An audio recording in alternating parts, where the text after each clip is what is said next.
기도하심으로 피우다 시작하겠습니다. 하나님 감사합니다. 오늘도 주의 말씀으로 우리를 부르시고 말씀을 묵상하게 하시니 감사합니다.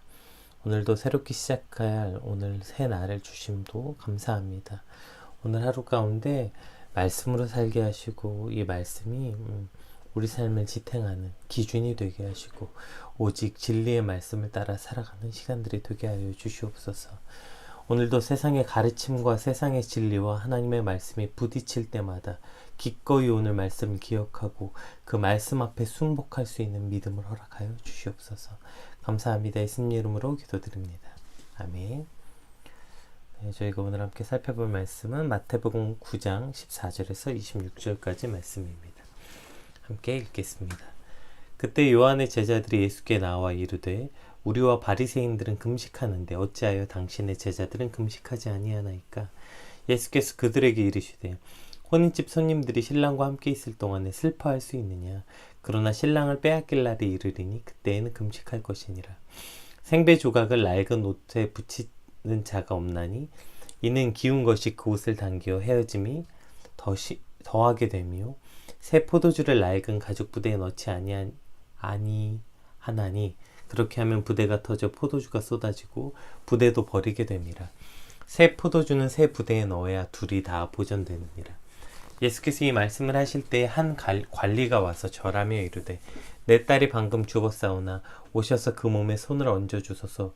그러면 살아나겠나이다 하니 예수께서 일어나 따라가심에 제자들도 가더니 12해 동안이나 혈루증을 앓는 여자가 예수의 뒤로 와서 그 겉옷가를 만지니 이는 제 마음에 그 겉옷만 만져도 구원을 받겠다 함이라. 예수께서 돌이켜 그를 보시며 이르시되 딸아 안심하라. 내 믿음이 너를 구원하였다 하시니 여자가 그 즉시 구원을 받으니라. 예수께서 그 관리의 집에 가사 피리 부는 자들과 떠드는 무리를 보시고 이르시되 물러가라. 이 소녀가 죽은 것이 아니다 잔다 하시니 그들이 비웃더라. 무리를 보낸 후에 예수께서 들어가사 소녀의 손을 잡으시며 일어나는지라. 그 소문이 온 땅에 퍼지더라. 아멘. 네, 오늘 저희가 함께 살펴볼 말씀은 어제 바리새인들과 그 죄인들과 함께 식사하시는 논쟁이 끝나자마자 바로 그때에 이제 세례 요한의 제자들이 금식에 관한 새로운 문제를 이제 가지고 와서 문제를 제기하는 장면으로 시작됩니다. 우리 14절 말씀 한번 같이 읽어볼게요. 그때 요한의 제자들이 예수께 나와 이르되 우리와 바리새인들은 금식하는데 어찌하여 당신의 제자들은 금식하지 아니하나이까? 라고 묻고 있는 것입니다.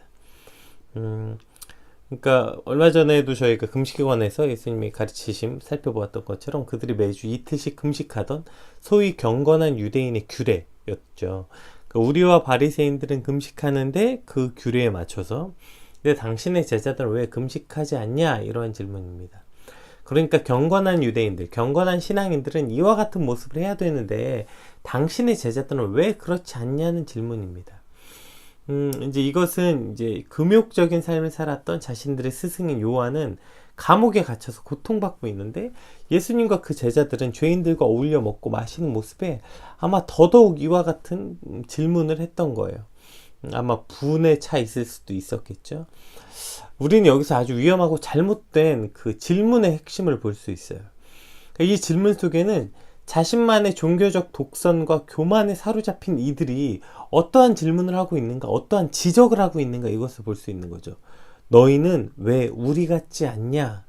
라는 질문. 아니, 질문을 빙자한 지적이죠. 왜 우리 같이 신앙생활하지 않냐? 이와 같은 지적인 거예요. 여러분 잘 보세요. 이 질문을 하는 지금 이들이 요한의 제자들이라고 지금 표현되어 있어요. 요한은 누구였습니까? 요한이 우리가 마태복음 3장 7절에서 이미 살펴보았죠. 요한은 이런 사람이었어요. 한번 같이 읽어볼게요. 요한이 많은 바리새인들과 사두개인들이 세례를 베푸는 데로 오는 것을 보고 이르되 독사의 자식들아 누가 너희를 가르쳐 임박한 진노를 피하라 하더냐. 이미 저희가 마태복음 3장에서 요한이 그 바리새인들을 향해서 이와 같은 그 지적, 이와 같은 책망을 한 것을 이미 우리가 봤다고요. 그런데 지금 이미 요한은 이와 같은 바리새인들과 서기관들의 외식과 형식적인 신앙에 대해서 강력하게 비판했고 그것을 견제했던 사람이었잖아요. 그런데 그의 제자들이 지금 나와서 뭐라고 말해요? 우리와 바리새인들은 금식하는데 너희들은 왜 안 하냐? 이렇게 말하고 있는 것입니다. 여러분, 이것이 우리가 신앙생활을 하면서 반드시 기억해야 되는 모습이에요. 왜 우리 같지 않냐는 이 질문이 얼마나 지독한 독선과 교만의 전형적인 모습인 것을 우리는 깨달아야 하는 것입니다. 너는 왜 나와 같지 않아? 너는 왜 나같이 열심히 안 해? 너는 왜 우리같이 기도하지 않아? 너는 왜 우리같이 봉사하지 않아? 문제는 본인도 처음에는 왜 우리 같지 않냐는 질문과 그런 질문을 하는 사람들을 비난하고 비판하고 교회가 그러면 안 된다. 그렇게 독선적이고 형식적이면 안 된다. 그러한 가르침을 받았고 그렇게 비판했던 사람들 혹은 어쩌면 비판했던이 아니라 지금도 그렇게 생각하고 지금도 그렇게 형식적인 신앙생활을 하는 사람들 향해서 비판하고 있는 사람들이면서 자신도 똑같은 그러한 기준으로 사람들을 판단하고 비판하고 있다는 것입니다. 지금 요한의 제자들이라는 것은 이와 같은 모습이에요. 요한은 이러한 형식적인 사람들, 이러한 외식하는 사람들 향해서 저렇게 지독한 어떤 그 독선? 강력한 비판의 말로 그들에게 그렇게 말했던 비난했던 그 요한의 제자들이었잖아요. 그런데도 불구하고 그들이 지금 와서 이와 같이 말을 하고 있는 거죠. 왜 우리 같지 않냐? 이 질문이 얼마나 아이러니하고 자가당착에 빠져있는 모습을 보게 되는 거죠. 참 아이러니하게 목회자 가정에서 자라고 목회자 자녀로서 자라면서 사람들의 이러한 시선, 너는 목사 딸이면서 너는 목사 아들이면서 왜 우리 같지 않냐? 라는 이 질문이 참 지긋지긋하다, 그것을 상처받았다 이렇게 말하면서 참 안타깝게도 우리도 누군가를 향해서 또 똑같이 말하고 있다는 거예요. 이것이 이 질문의 아주 무서운 것입니다. 요한의 제자들이 하고 있는 질문, 바리새인들과 같아진 자신들의 모습을 스스로 인정하고 있는 거예요. 우리와 바리새인들은 이라고 표현하고 있는 거죠. 그러니까 우리가 옳다는 말을 하고 싶어서 더 큰 무리, 그러니까 더 큰 개념을 갖고 오기 위해서 우리가 그래서 우리와 바리새인들도 금식하고 있다는 것을 알리려고 자신들 스스로가 바리새인들과 같은 집단이다 라고 이것을 넣는 것을 주저하지 않고 있는 것이죠. 아마 이러한 사실을 그들의 스승인 요한이 들었으면 지금 감옥에서 땅을 칠 일인데도 불구하고 우리 스스로 우리와 바리새인들이 같다라고 말하고 있는 것입니다. 그러니까 나도 오늘 누군가를 향해서 너는 왜 나와 같지 않냐고, 물론 입 밖으로 내서 말하지 않을 수 있겠지만 우리 마음속 깊이 너는 왜 우리 같지 않아? 너는 왜 나와 같지 않냐고 비난하고 비판하고 있지 않냐는 것입니다.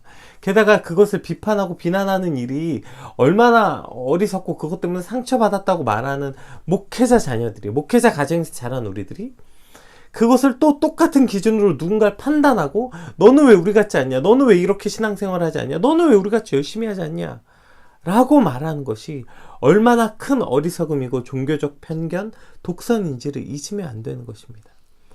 당신은 왜 나와 같이 열심히 신앙생활하지 않나요? 이와 같은 질문. 아니, 모양은 질문이지만 이 비난에 관해서 예수님의 말씀을 기억해야 돼요. 우리가 며칠 전에 함께 살펴보았죠?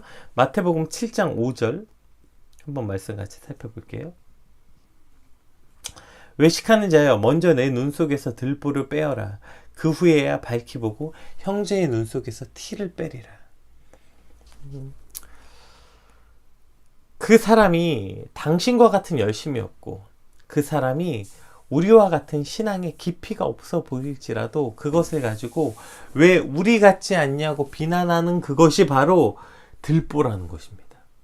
그러니까 그 사람이 우리 같지 않냐는 것이 그 사람이 우리와 같은 열심이 없을 수도 있고 그 사람이 우리 같은 신앙의 깊이가 없고 우리와 같이 기도하지 않고 우리와 같이 말씀 보지 않고 어쩌고 저쩌고 했던 그것은, 그러니까 그들이 열심이 없는 것, 그들이 말씀 보지 않는 것, 그들이 기도하지 않는 건 티라는 거예요. 티.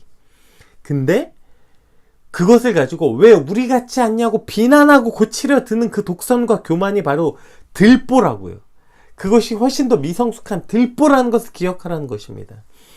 그러한 마음과 태도부터 돌이키고 그러한 들보부터 먼저 깨닫고 회개하고 나서야 비로소 그 T에 관해서 우리가 함께 얘기할 수 있다는 사실을 기억하라는 것입니다. 당신은 왜 우리 같지 않냐는 이 질문, 우리도 상처받았다고 말하고 우리는 그렇게 하지 않을 거라고 말하면서 어느덧 우리도 신앙의 꼰대가 돼서 꽉 막힌 그리스도인으로서 살아가고 있지 않냐, 오늘 이렇게 돌아보게 되는 것입니다. 우리 안에도 이와 같은 종교적 독선과 교만함이 오늘 말씀을 통해서 교정받아지길 소망합니다. 이에 관해서 예수님께서는 세 가지 예를 들어서 말씀하고 있습니다. 15절 한번 말씀 볼게요. 첫 번째 예가 예수께서 그들에게 이르시되 혼인집 손님들이 신랑과 함께 있을 동안에 슬퍼할 수 있느냐, 그러나 신랑을 빼앗길 날이 이르리니 그때에는 금식할 것이니라. 자, 첫 번째 예가 이제 혼인에 관한 혼인잔치에 관한 예를 들어서 말씀해 주시죠. 당시 유대인들은 이제 금식일로 그들이 월요일하고 목요일날 지정해 놨었다고 했잖아요. 모세가 그 시내산에 올라갔다 내려온 날. 어쨌든 그래서 그 월요일이나 목요일이 되었어도 그때 만약에 결혼 예식 기간이 있었으면 그들은 금식하지 않았어요. 왜냐하면 결혼의 기쁨을 결혼에 대한 기쁨이 금식하는 이로 깨질 수 있었기 때문에 그것도 하나의 관례였습니다. 그러니까 결혼식이 있으면 금식을 하지 않았어요. 이것이 당시 사람들의 관례였기 때문에 예수님께서 지금 이것을 예로 드시는 거예요. 신랑이신 예수님과 함께 있을 때 금식할 때가 아니다. 그때는 슬픔에 잠길 때가 아니다. 그러나 신랑을 빼앗길 날이 오리니 그때가 바로 금식할 때다. 이렇게 말씀하시는 것입니다. 그러니까 여기서 예수님 금식에 관한 질문에 대해서 기쁨과 슬픔에 대한 말씀으로 이를 표현하고 계시는 거예요. 그러니까 지금 위에 설명했던 것처럼 요한의 제자들은 요한이 옥에 갇힌 것 때문에 더욱더 슬퍼하며 금식하고 있었기 때문이죠. 핵심은 금식을 하냐 안 하냐가 아니라 핵심은 지금 바로 뭐라고 이 개념을 확장시켜서 얘기하고 계시냐면 예수님이 있는가 없는가. 너희가 예수님과 함께 있을 때는 슬퍼하며 금식할 필요가 없다. 그러나 예수님이 없을 때 바로 슬퍼하고 금식할 때이다. 이렇게 말하고 있는 것입니다. 그러니까 오늘 우리를 금식하게 하는 것은 무엇입니까? 즉 무엇이 오늘 우리의 슬픔과 기쁨을 정하는 기준이 됩니까? 그것이 바로 오직 예수님이 되어야 된다는 것입니다. 예수님이 나의 삶에 계실 때는 우리가 기뻐할 수 있는 것이며 예수님을 빼앗겼을 때 우리가 슬퍼하며 금식해야 된다는 것이에요. 그러나 내 삶에 예수님이 있다고 말하고 예수님을 품고 산다고 말하면서 여전히 슬퍼하는 어리석은 모습. 예수님이 우리 안에 있는데 예수님이 예수님과 교제하고 우리 오늘 하루의 삶 가운데 예수님이 있다고 말하면서도 예수님을 소유했다고 말하면서도 슬퍼하는 어리석은 모습. 반대로 예수님은 이미 빼앗긴 줄도 모르고 다른 것에 정신 팔려서 그것을 얻어보겠다고 정신없이 끌려다니고 있는 삶은 아닌지 오늘 보여주고 있는 것입니다. 여러분, 우리가 슬퍼할 때는 예수님을 빼앗겼을 때이고 우리가 기뻐할 때는 예수님 우리와 함께 계실 때, 신랑 대신 예수님이 우리와 함께 있을 때 우리는 슬퍼하는 것이 아니라 그때는 기뻐할 때다. 이렇게 말씀하고 있는 것입니다. 그리고 예수님을 빼앗길 때 그때가 바로 슬퍼해야 될 때인 것입니다. 오늘 우리 삶에 예수님이 있다고 말하면서 슬퍼하는 어리석은 모습을 버리고 혹은 이미 예수님은 빼앗긴 줄도 모르고 다른 것을 가졌다고 기뻐하거나 다른 것 가져보겠다고 그냥 정신없이 끌려다니고 있는 오늘의 모습을 돌아보아야 하는 것입니다. 또 두 번째 예는 두 번째와 세 번째는 함께 볼게요. 두 번째는 이제 생배조각 그리고 새 포도주에 관한 말씀인데요. 16절 생배조각을 낡은 옷에 붙이는 자가 없나니 이는 기운 것이 그 옷을 당겨 헤어짐에 더하게 되며 17절 새 포도주를 낡은 가죽 부대에 넣지 아니하나니 그렇게 하면 부대가 터져 포도주가 쏟아지고 부대도 버리게 됩니다. 새 포도주는 새 부대에 넣어야 둘이 다 보존되느니라. 그러니까 이 얼기설기짠 이 배조각 이것의 단점은 뭐였냐면 잘 찢어지는 단점을 가지고 있었어요. 그래서 그것이 잘 찢어지기 때문에 그럼 찢어지면 어떻게 우리가 지금도 짜집기라고 하잖아요. 수선하잖아요. 짜집기가 뭐예요? 그 찢어진 부분에 새 옷 조각을 대고 그것을 기우는 거죠. 이것이 옷을 수선하는 기본 아니겠습니까? 그런데 배옷은 이렇게 하면 안 된다는 거예요. 왜냐하면 배옷감의 특성은 그것을 빨면 줄어드는 특성이 있어요. 그래서 새 배옷을 헌 배옷에 놓고 이렇게 짜집기를 하면 옷의 특성이 이것을 빨게 되면 어떻게 돼요? 새 것이 준다고요. 그러면 어떻게 돼요? 이미 낡은 곳에 된 것이 다 같이 찢어지는 거예요. 그것이 줄어들면서 생배조각 과 짜집기한 그 헌 부분이 다시 다 찢어지는 것입니다. 그래서 오히려 처음에 찢어진 것보다 훨씬 더 크게 많이 찢어지는 것이죠. 그래서 그렇게 하면 안 된다는 것이 상식이었어요. 또 포도주 역시 비슷합니다. 이제 포도주는 그 발효가 되면서 팽창하게 되죠. 그러면 낡은 부대 가죽은 이미 한번 팽창했던 거예요. 그래서 신축성이 없기 때문에 새 포도주를 낡은 가죽에 넣으면 당연히 신축성이 없으니까 새 포도주의 팽창력을 이기지 못하고 그 부대가 터지게 되는 겁니다. 그래서 새 포도주는 새 부대에 담으면 새 부대는 아직 늘어나지 않은 신축성을 가지고 있었던 가죽의 특성을 가지고 있기 때문에 새 포도주를 새 부대에만 담아야 그것이 팽창력, 그러니까 그 포도주가 발효되면서 팽창하는 것을 그 담을 수 있는 신축성을 가지고 있었기 때문에 새 부대에 담아야 되는 거예요. 이는 율법과 그들이 가지고 있었던 유대교 전통에 관한 가르침이 아니라 바로 예수 그리스도가 진리이심을 말씀하고 있는 거예요. 그들이 가지고 있었던 그 과거의 전통, 그것이 바로 헌 옷, 헌 부대라는 것입니다. 그러나 그것이 아니라 진짜 진리는 바로 예수 그리스도라는 거예요. 너희가 그동안 스스로 만들어 놓은 유대의 전통들이 참이 아니라 바로 오직 예수 그리스도가 참 진리라는 것입니다. 그렇기 때문에 새 부대에 담아야 된다는 것이에요. 이것은 오늘 우리 삶도 마찬가지 아닙니까? 우리에게 헌 것은 무엇입니까? 낡은 가치와 낡은 생각은 무엇입니까?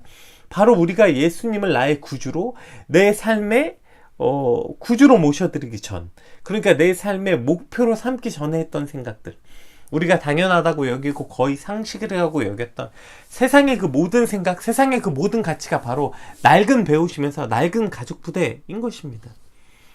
오늘 우리가 예수 그리스도를 나의 구주로 받아들였다면 예수님이 내 삶의 진정한 가치, 그리고 거의 유일한 가치로 받아들였다면 그 전의 가치들은 버려야 되는 것입니다.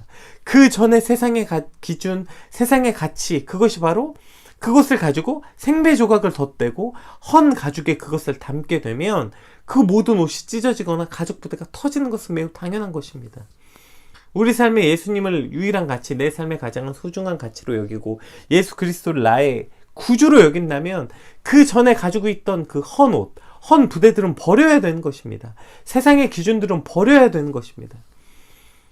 그런데 우리가 분명히 예수님을 나의 구주로 받아들인다고 말하고 그분의 말씀 앞에 나왔으면서도 여전히 세상의 가치, 얼마 전에 우리가 좁은 길과 그 넓고 큰 길 보았잖아요. 우리가 예수님을 나의 구주로 여기면서도 여전히 넓고 크고 많은 길로 가고자 한다면 그것은 터질 수밖에 없는 것입니다. 그것은 부딪힐 수밖에 없는 것입니다. 우리가 예수님을 나의 구주, 나의 유일한 소망으로 받아들였다면 이 땅을 살아가는 나의 가치도 삶의 방식도 새 것이 돼야 함을 말씀하고 있는 것입니다.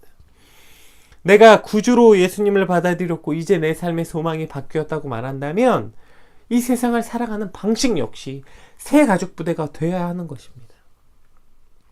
오늘 예수님을 우리의 구주로 모시고 그분을 동행하고 그분과 오늘 하루를 살아간다면 오늘 우리의 삶의 방식도 그에 합당한 새 부대가 되어야 하는 것, 새 부대로 살아가는 저와 여러분 되시길 간절히 축원합니다. 오늘 지금 시간이 많이 흘러서 뒤에 말씀은 이제 읽지 않겠습니다. 18절에서 26절 말씀은 내용만 빠르게 한번 같이 살펴보겠습니다.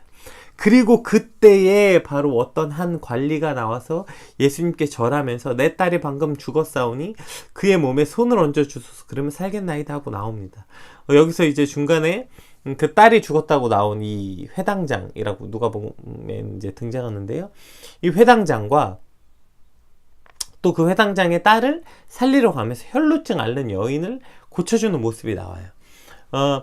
여기서 회당장이라는 것은 오늘 본문에 나타난 것처럼 관리라고 표현되어 있는데 유대교의 핵심 인물이었죠. 그러니까 이미 유대 회당을 관리 감독하는 회당장이 예수님께 나왔다는 것은 굉장한 것입니다. 왜냐하면 당시 유대교에서 예수님은 신성 모독자로서 비난받고 배척받으시고 이제 곧 예수님을 잡아 죽이려는 작당 모의가 시작되는데 그 유대교 회당을 관리하는 감독하는 그 회당장이 예수님께 나와서 자신의 집으로 예수님을 모셔가고 그에게 나와서 그 발 앞에 엎드려서 당신이 내 딸을 살리실 수 있음을 나는 믿습니다 라고 말하는 것은 그는 이제 다시는 이 유대교로 돌아갈 수 없는 겁니다.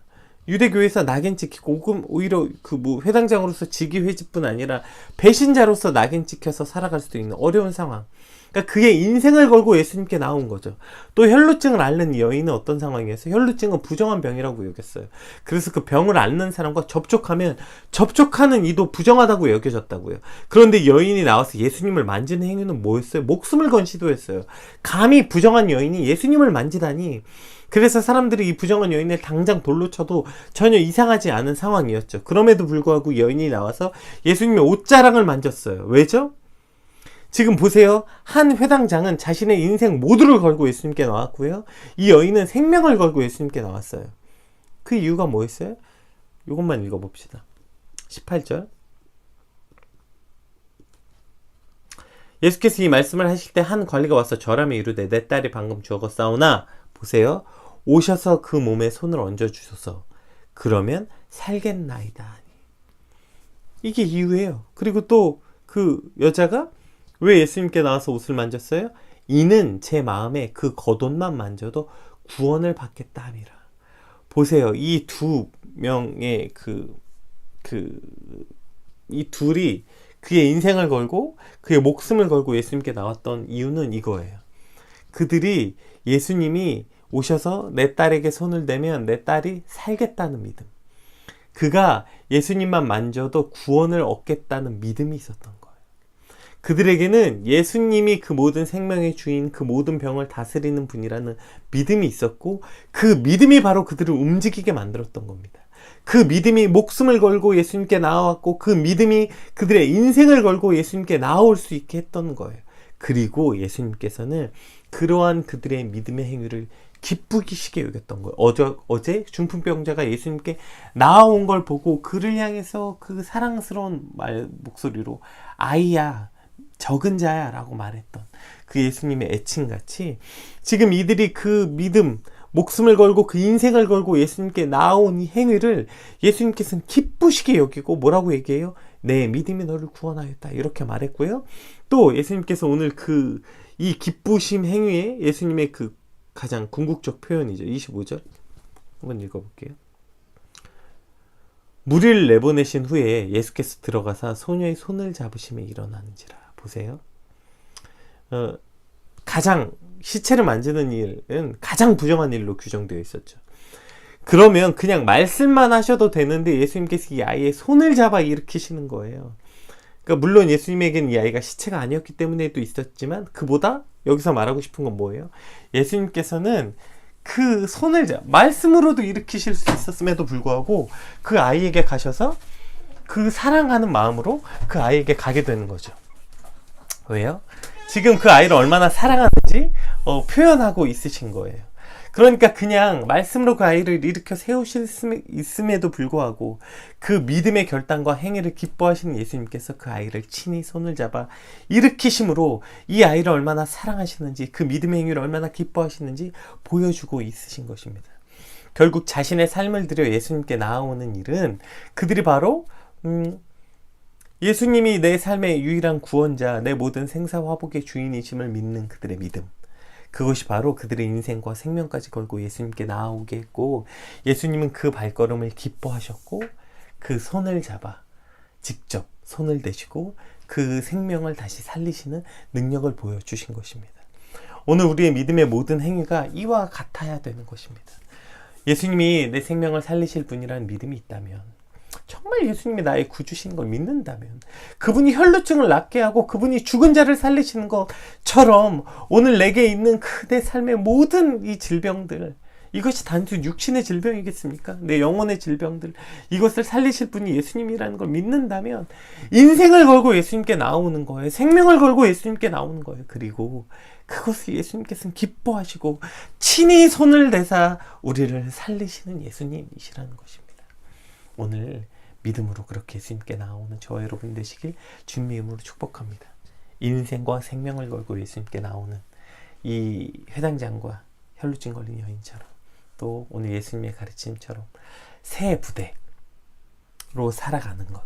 그래서 그 기존의 모든 가치를 다 버리고 새 부대로 새 믿음으로 새 삶의 방식으로 그렇게 주님 앞에 나아가는 오늘 저와 여러분 되시길 주님으로 축복합니다. 우리 받은 말씀 붙잡고 함께 이 시간 기도하겠습니다.